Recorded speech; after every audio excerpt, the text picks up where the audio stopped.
madumo.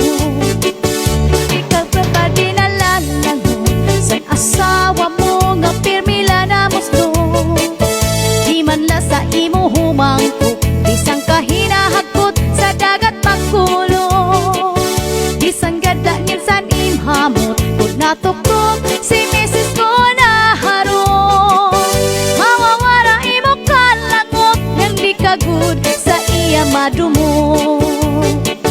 Kamakasisingagad, kamaka-uuyamgad, nga diri ko ta mahinunugad ang sitwasyon na sikita magbulag.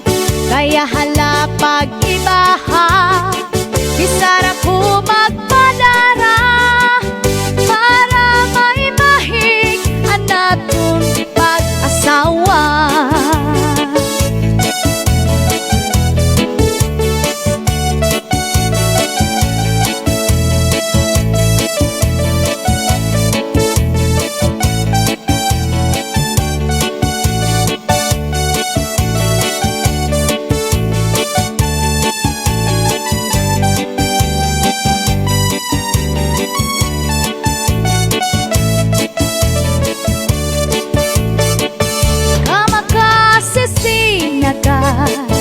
Kamaka-uuyamgad, nga diri ko ta mahinunugad ang sitwasyon nga sikita magbulag.